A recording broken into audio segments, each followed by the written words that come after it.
It's often said, those who cannot remember the past are condemned to repeat it. As we look at the first 5 books of Scripture, stories abound of people who trusted God and those who did not. People who through faith went on to be ancestors who blessed those after them, and others who proved to be ghosts that haunt their lineage with heartache and pain. So that begs the question, what kind of life are you building? What will your legacy be long after you're gone? What impact will you make on your family tree? Will they think of you as a gift that blessed them or a shadow that haunts them? Together, let's look at the Torah and see how God works in the midst of it all, how he calls us into his story, inviting us to walk in the steps of our ancestors who came before us.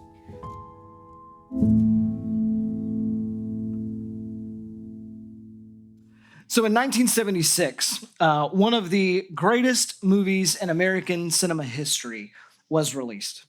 Its title was one word and only one word.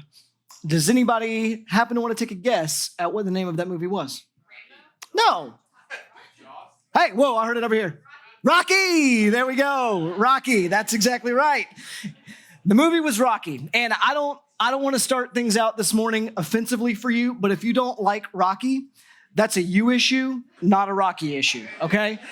Rocky is absolutely amazing. It is one of the few movies that absolutely stands the test of time. And for me in particular, there is one scene that it just always stands out to me every single time that I watch it. And it's a pretty famous scene. You might be familiar with it if you've watched it recently. But it takes place right before Rocky's great showdown with Apollo Creed. It's the night before the showdown, and Rocky can't sleep. He's thinking through the fight, and he goes home to Adrian, and he confesses to her. He says, I can't beat him. And Adrian, like a very supportive partner would do, is like, okay, well, what are we going to do? And Rocky lays his head on his pillow. And this is the part that always gets me every single time. He lays his head on the pillow and he tearfully confesses to her that beating Creed isn't actually his goal. He says, it don't matter. I was nobody before. It's true.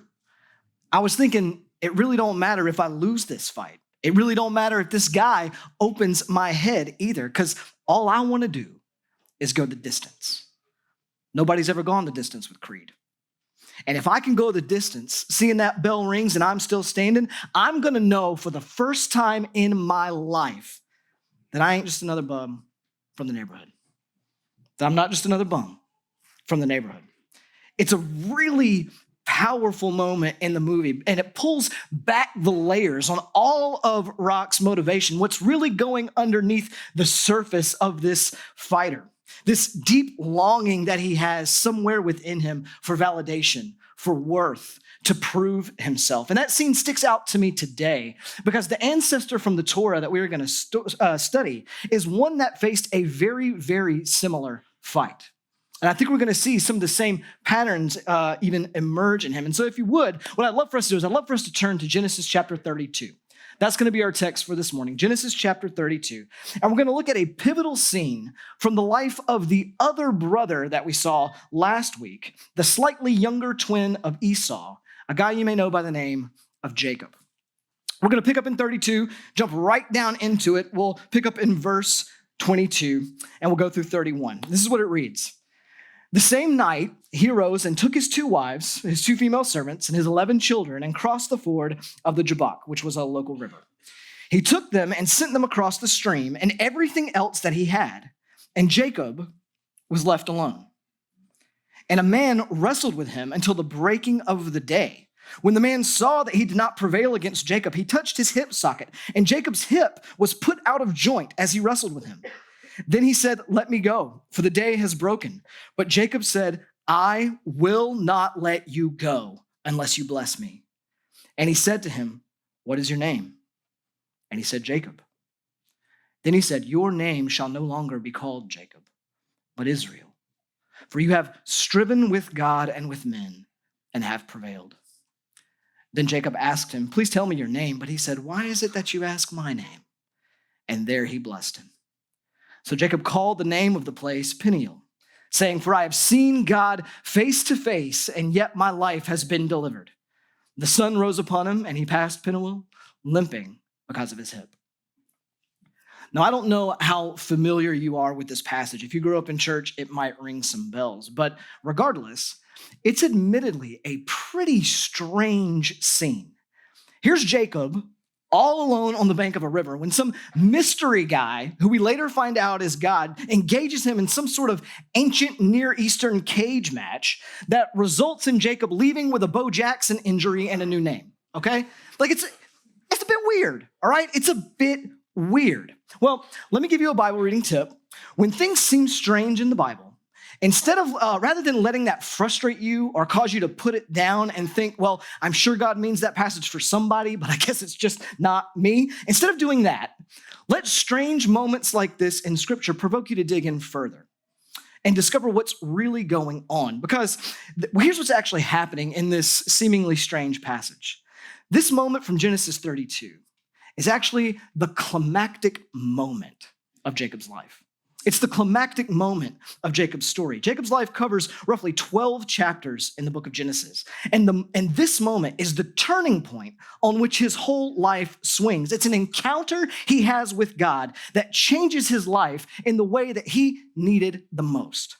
But in order to see that, what we've really got to do is we really need to be able to see and understand the whole scope of Jacob's life. And there's really no other way to do it. To understand the significance of this passage, we've got to know the full story of who this guy is. And so here's what I want to do this morning, if you'll let me. I want to James Cameron's The Titanic this sermon a little bit, okay? And by that, I mean, I want to flash back. I want to look into the past so you can know what the heck is going on in the present, okay? You guys with me there? So we're going to bounce around just a little bit, all right? But I promise we will make our way back to Genesis 32. The first place I want us to flash back to is I want us to flash back to the passage we were in last week and look at Jacob's family. Scene one is Jacob's family of origin, and we see it in Genesis chapter 25. We'll pick up in verse 24. It reads, "When her days to give birth were completed," this is about his mother, Rebekah, "behold, there were twins in her womb. The first came out all red, all his body like a hairy cloak, so they called his name Esau. Afterward, his brother came out with his hand holding Esau's heel, so his name was called Jacob." Verse 27. "When the boys grew up, Esau was a skillful hunter, a man of the field, while Jacob was a quiet man, dwelling in tents.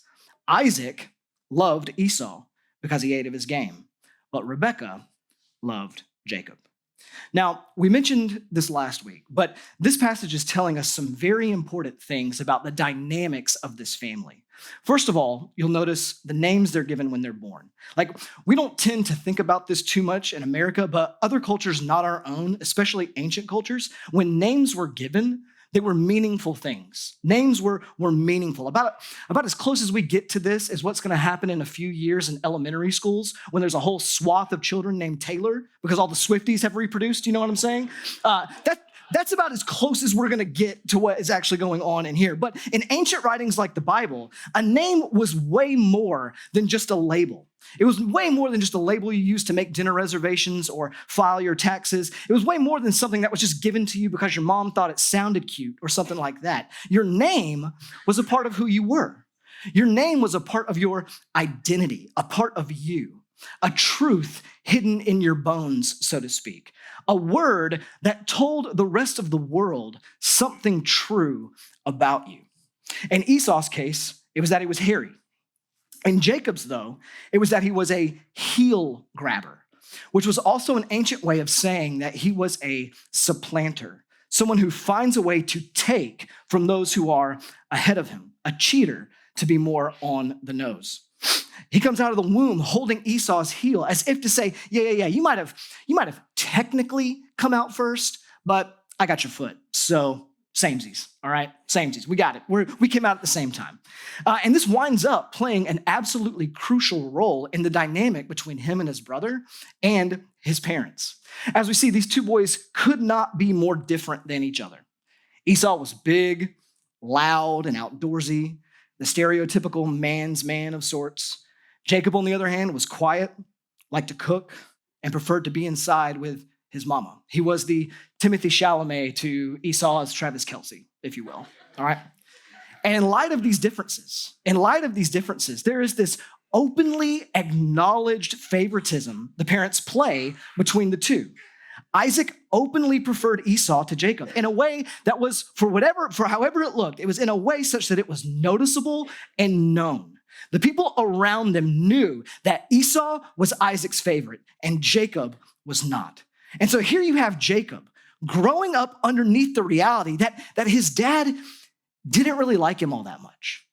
That his dad didn't really prefer him, didn't want to spend time with him, wasn't interested in the things that he was interested in, thought a bit less of him with this persistent sense, so to speak, of inferiority towards his older brother. And some of you know exactly what that is like. You know exactly how that is. You had a brother or sister who, for whatever reason, your parents just believed that they walked on water. You know what I'm talking about? Some of you are like, yeah, that was me. It's so great, whatever. But the rest of us are like, yeah, we had one. We had one like that. And by comparison, everything that you did just seemed a little subpar. And to be clear, you knew the truth. Like, you knew the truth that they were just a butt-kissing goody two-shoes. You know what I'm saying? Like, you knew what was really going on, but good luck convincing mom and dad of that, right? That's a bit of what's going on with Jacob here. And listen, it's no big secret that there are few things more wounding to a man specifically than not receiving the love and affirmation they were made for from their father. And so Jacob grows up with something that we would call a dad wound. And it only gets worse in the next scene of his life. If you would, let's flip the page over one page to Genesis chapter 27. In scene 2, what we're going to see is Jacob's search, his relentless search for a blessing. We'll pick up in verse 1. When Isaac was old and his eyes were dim so that he could not see, he called Esau, his older son, and said to him, "My son." And he answered, "Here I am." He said, "Behold, I am old. I do not know the day of my death. Now then, take your weapons, your quiver and your bow, and go out to the field and hunt game for me, and prepare for me delicious food such as I love, and bring it to me so that I may eat, that my soul may bless you before you die." Now, real quickly, this talk of blessing was something big in the Bible. We mentioned a little bit of it last week, and it might sound foreign to us, but the idea of a blessing was not foreign to them. Biblically, to bless meant to speak words invoking divine favor, specifically with the intent that the object that is being blessed will have favorable circumstances at a future time. It was a way that fathers passed on to their children an empowered future, so to speak. Words of validation, words of love and affirmation and promise.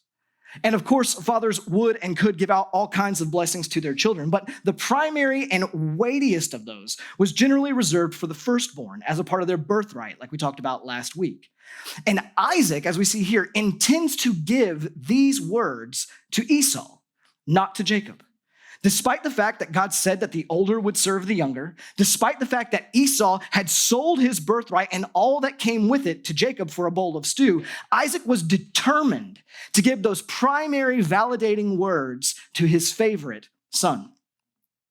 And to summarize what happens a bit, Rebecca overhears this conversation and she hatches a plan to make sure that this doesn't happen, that her favorite, Jacob, would receive these words of blessing instead.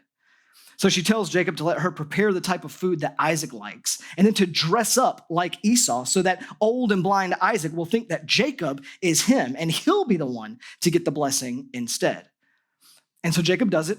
He gets all dressed up like his brother Esau and brings in the food that his mother had made. And Isaac is skeptical at first because his voice obviously sounds like the voice of Jacob. So he tells him to come closer to see if he passes a literal smell test. And this is what he says in verse 27.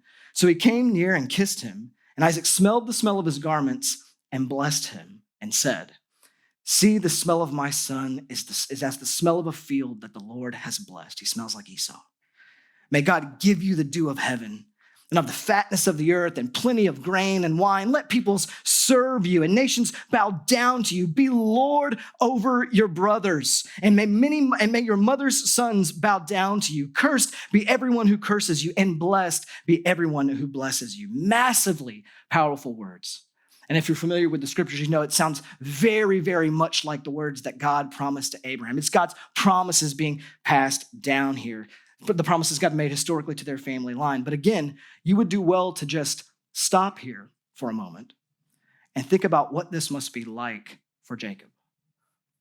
what he might be thinking or feeling, the position that he finds himself in these moments. Like we already know, he's had to live his whole life knowing in no uncertain terms that his dad would rather him be Esau.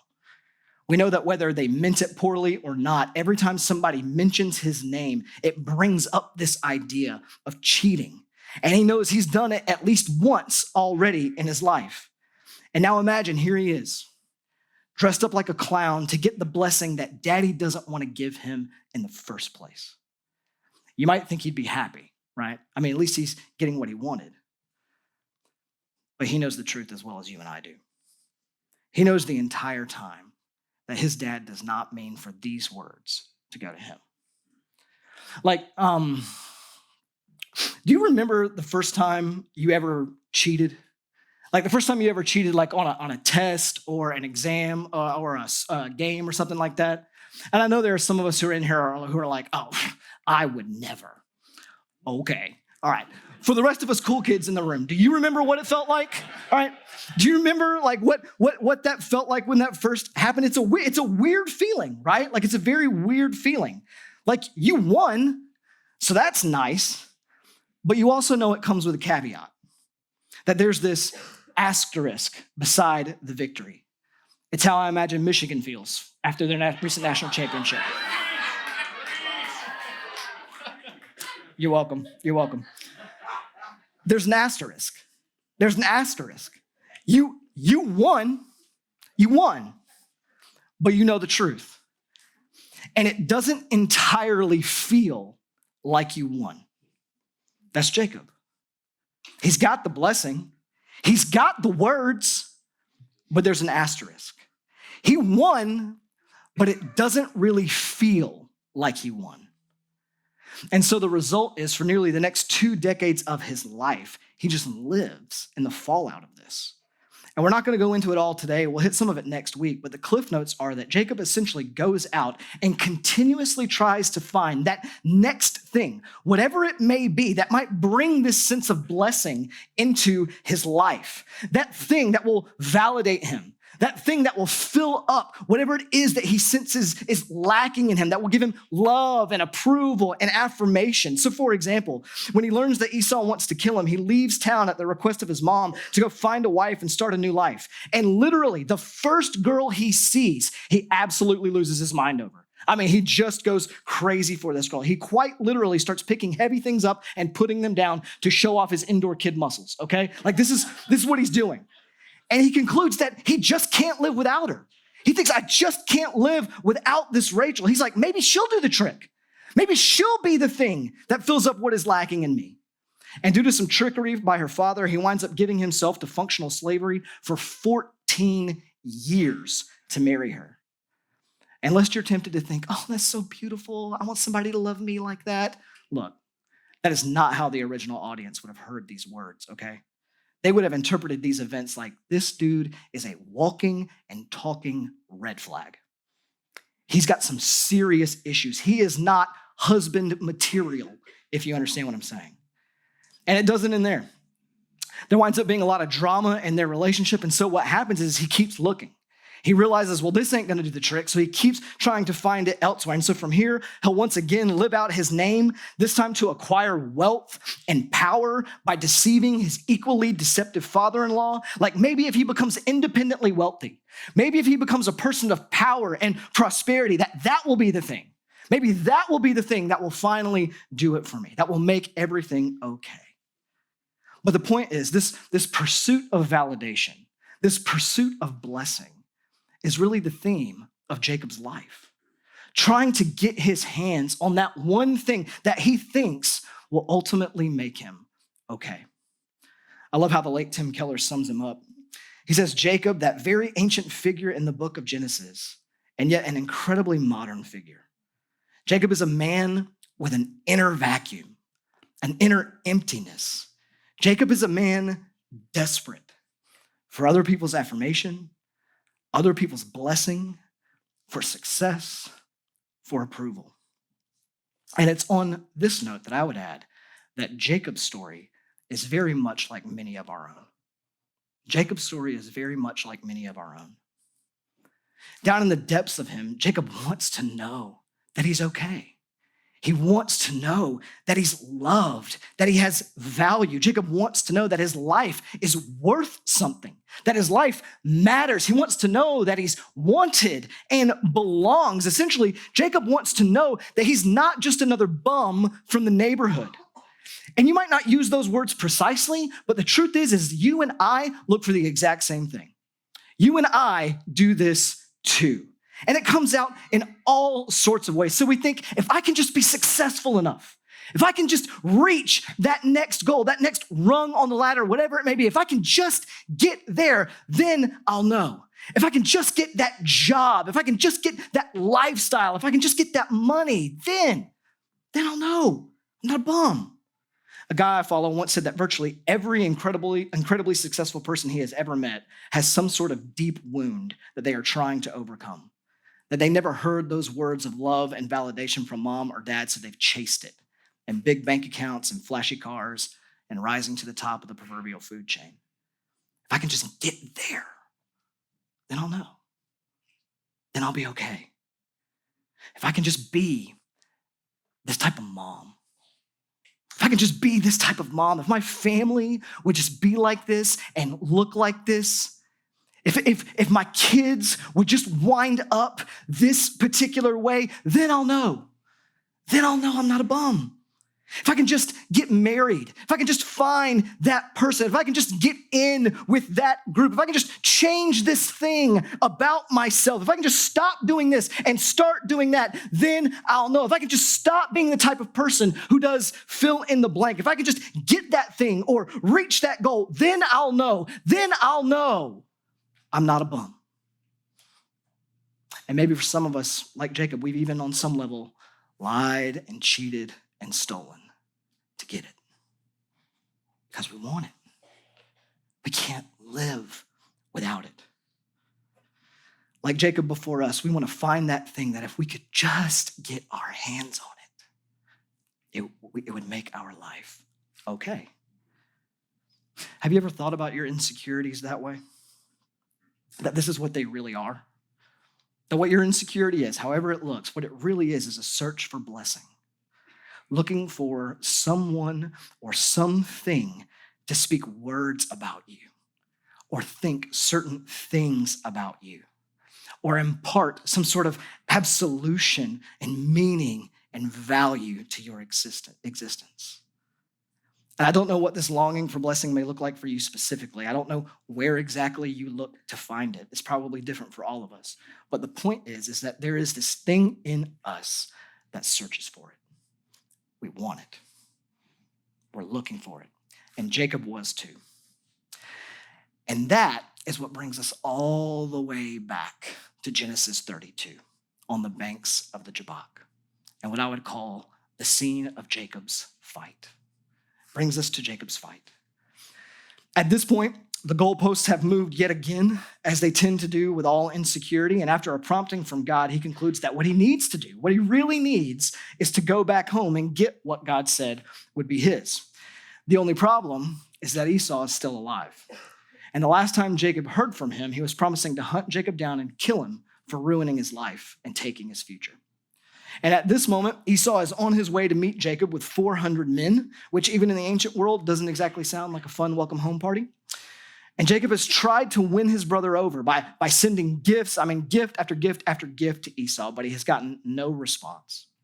So knowing that Esau is on the horizon, he sends the remainder of his stuff and his wives and kids across the river. And as verse 24 says, Jacob was left all alone. And we don't know why Jacob sent the rest of his family and stuff across the river. Maybe it was for their protection. Maybe it was to give himself some time and space to think through a new scheme for when Esau arrives. But what is plain is that in this moment, Jacob is isolated and vulnerable in a way that he hasn't been for a very long time. Everything else, the family, the wealth, the disguises, the deception, all of that is gone. And he is left only with himself.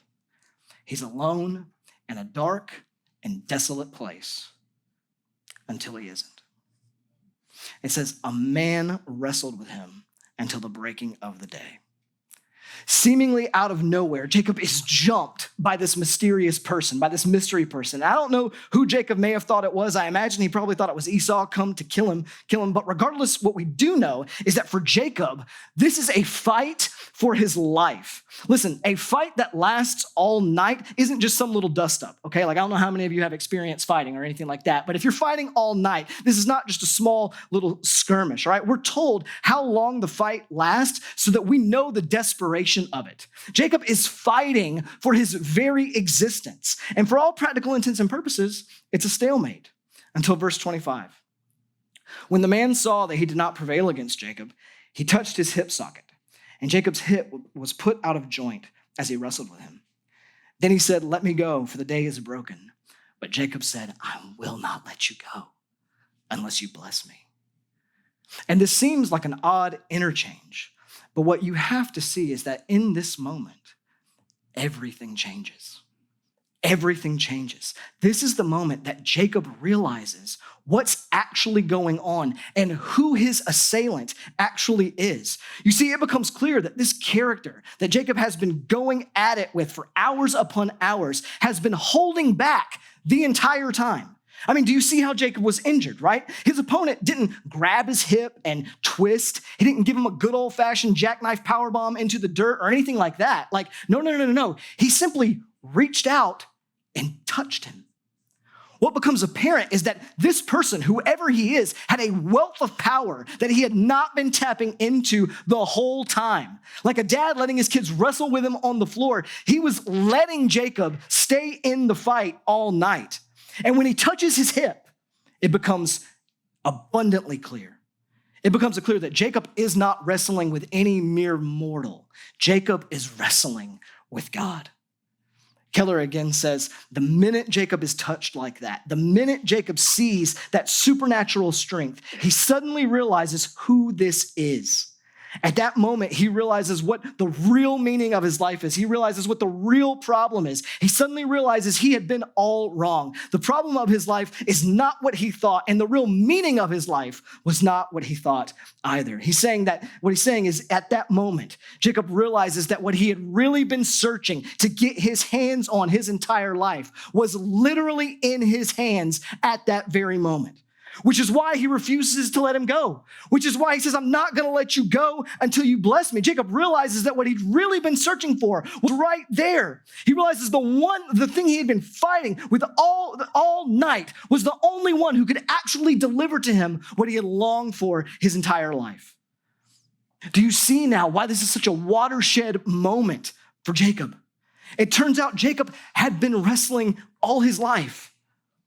All of his insecurity, his inadequacy, his inner emptiness, all his sinful cheating and scheming attempts to fill up what was lacking, it was all wrestling. Jacob just thought he was wrestling with his parents' favoritism, or his brother, or his father-in-law. Yet here's this stranger who shows up and just exhausts him, just wears him slap out, who touches his hip, showing that he could have done so at any time. And Jacob, at the end of his rope, is like, "Oh, it's you. You're what I've been looking for. You're what I've been after. It's you. I need you. I need the blessing that only you can give. I have to have you bless me. It's the only thing that's going to work. It's the only thing that could fill this void up inside of me. It's you and only you." It's an incredible moment of absolute clarity. God is showing him that the blessing he was fighting for, it was never going to be found in those places he chased it. It was never going to be found in your dad. It was never going to be found in your marriage or in your success. Those things would never be enough.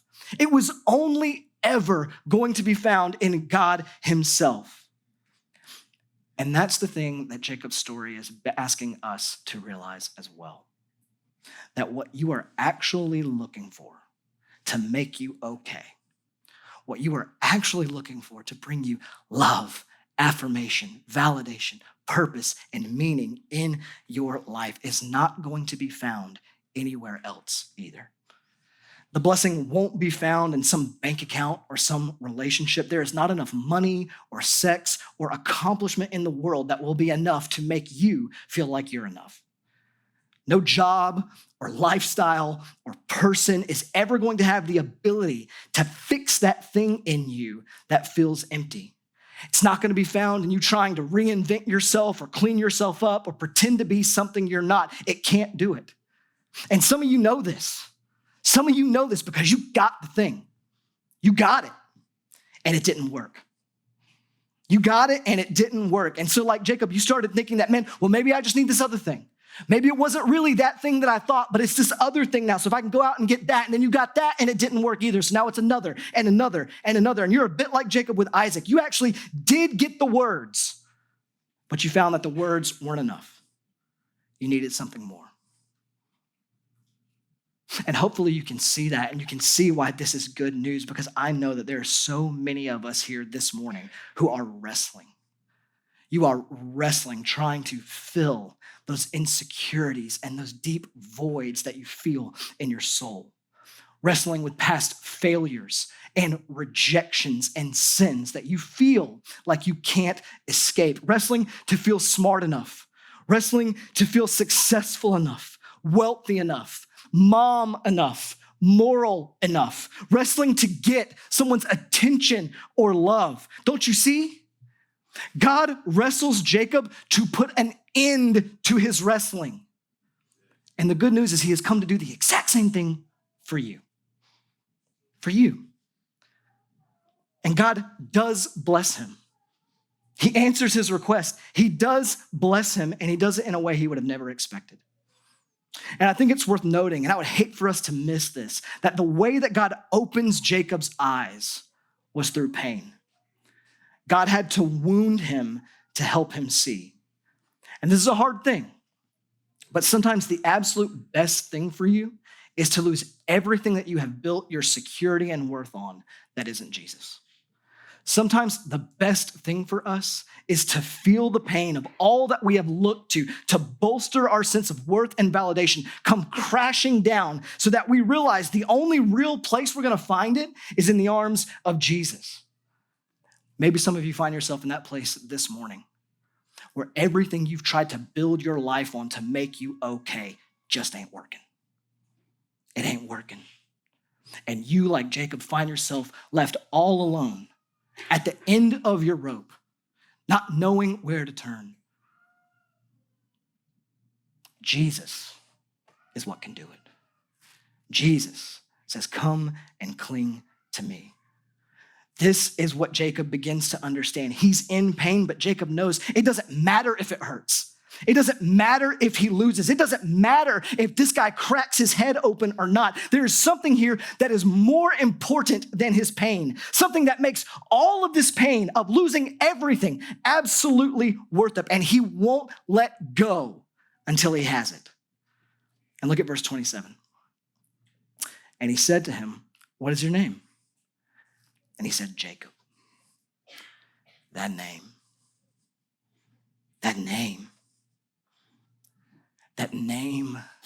that has haunted him, that name, that destiny that he has lived into so many times. Heel grabber, supplanter, cheater. That identity that he certainly didn't know this one who is in front of him now to be thinking about him. Before Jacob could get the blessing, he had to tell him his old name, cheater. His lips had to confess, this is who I am. This is who I've been, and this is what I've done, and I need you to do something better for me. I need for you to do what I can't do. I need for you to do what nothing else in this world can do. When he speaks that name, his soul is laid bare. All his vain attempts to find blessing in the arms of other things are known and exposed. And look what God does. Then God says, your name shall no longer be Jacob, but Israel. For you have striven with God and with men and have prevailed. And for a second, can you imagine that moment? All the weight of his past, all the past pain associated with that name, all the past sin associated with that name, all the past struggle and anger and jealousy and inferiority, everything associated with that old name changed in a moment. In a moment, Jacob gets made something completely new. And then Jacob asks for his name as sort of this little way to confirm, did what just happen really happen? And God's response is to essentially say, do you even really need to ask? No, he didn't. Of course not. And then Israel walks away, Israel, truly blessed and forever changed. And so what I hope you see here is that Jacob's story is one of great redemption. After all those years, Jacob turns over who he is, and God makes him something new. And so listen, we would do really well to not overcomplicate the implications of this story for us. In the same way that Jacob's story is our story, Israel's story can be your story too. Israel's story can be your story too. This is the good news of the gospel. As 2 Corinthians 5:17 says, therefore, if anyone is in Christ, he is what? He is a new creation. The old has passed away, the new has come. That Jesus did what you could not do for yourself to give you what you could not give to yourself, a completely new identity. Washed, clean, set free, new. He bled, died, and rose again to give you the blessing and a new name, to fill up what you sense is lacking in your soul and to make right every single thing that your sin has made wrong, to make you new. Friends, in Christ, God offers you the blessing you're looking for. The same heritage, the inheritance, the future, the same words of love and affirmation the Father spoke over the Son, Jesus, that this is my Son in whom I am well pleased. In Christ, he speaks those words over you. Over you.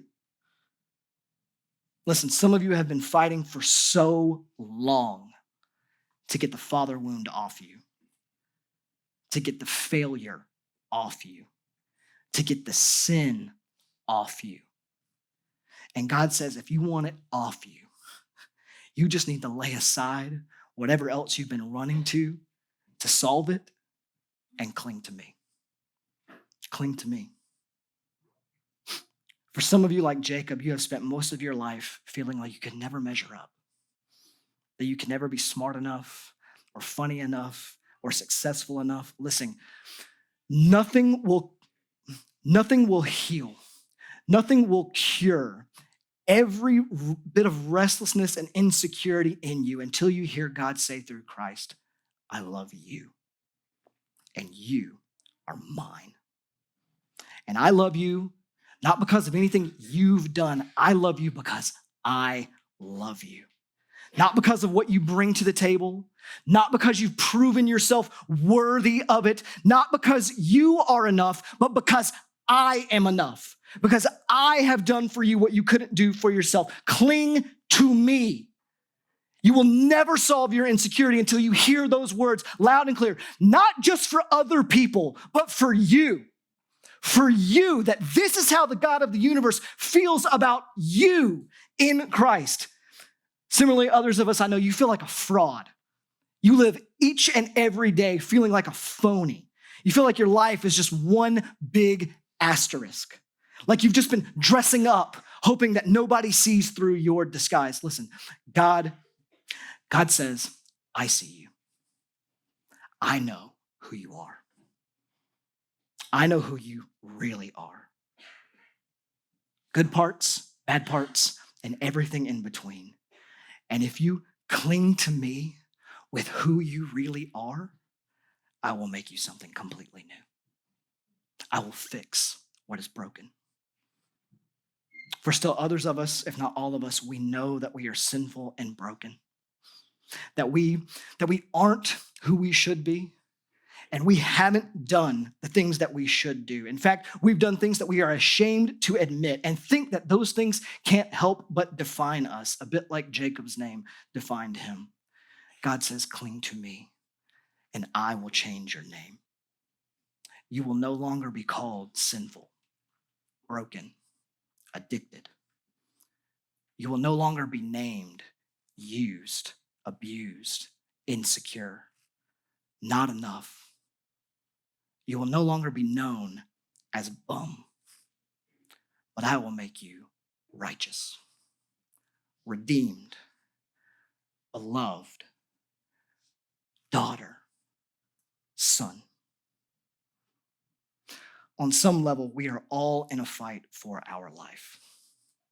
My only question for you this morning, and the question we're all going to have to wrestle with, is who is going to be the one to win? Let's pray.